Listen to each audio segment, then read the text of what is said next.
In the last 60 years, 25 James Bond films have been released. 6 different actors, 11 directors, and multiple writers have worked to create one of the most known and successful film series. All of this, however, is a result of the mind of one single family, the Broccolis, who bought the rights in 1961 and since then has been making millions from the franchise. It was 1960 and Ian Fleming was writing the 12th Bond novel in a house named Goldeneye on a cliff overlooking a private beach in Jamaica. He had been writing a 007 novel every year since 1952, but with scarce results. In fact, he only received $1,000 from CBS for Casino Royale, whose film rights were later bought for $6,000. One day that year, producer Harry Saltzman showed up and decided to buy the rights for every Bond novel, except for Casino Royale, for $50,000, and promised another $100,000 for every book that turned into a film. Saltzman was already a known name in the film business thanks to the production of the social dramas Look Back in Anger and Saturday Night and Sunday Morning. But he was struggling to find a studio that could produce the Bond film, and that's where Albert Cubby Broccoli comes in. Broccoli had already worked as an agent at the famous artist agency and was a close friend of Howard Hughes, so he had the connections needed to find the funding for the film.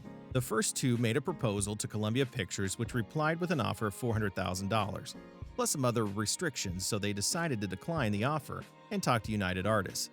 In 1961, Broccoli and Saltzman secured $1 million for the movie in exchange for 40% of the profits, while the remaining 60% was shared between the two.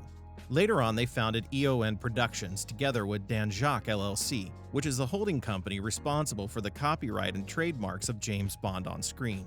It's important to take into consideration that $1 million to produce a movie was an exorbitant amount for that era, and that a second movie wasn't even planned, so it was a huge risk for United Artists. Contrary to the belief of every executive at UA, the first Bond film, Dr. No, was an immense success, making $41 million at the international box office. The same happened when the film made its debut in the US, where it became the 7th best showing for any North American film in 1963.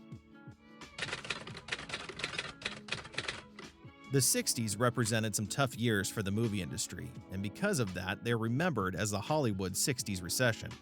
The Bond movies, however, perfectly fit with the mood of that period, and thanks to a mixture of various ingredients, the rise in popularity of James Bond was unparalleled.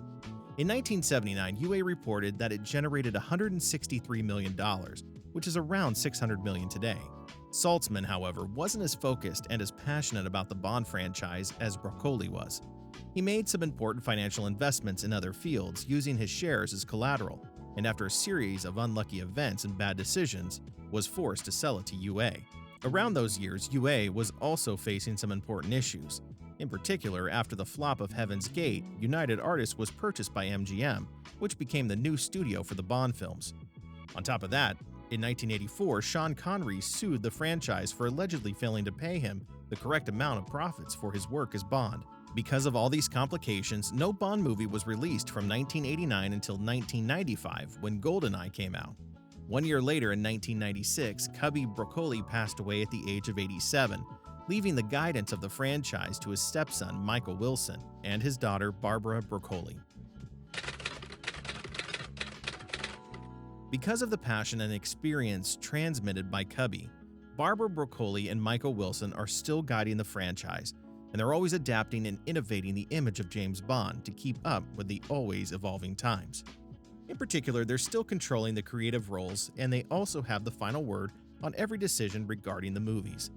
With Skyfall, which has been elected by the critics as the best Daniel Craig 007, they established the record of the top-grossing 007 movies with over $1.1 billion. Recently, MGM has been bought by Amazon for $8.5 billion. This acquisition will probably determine some changes for the future of the franchise, since the tech giant already owns the streaming platform Amazon Prime.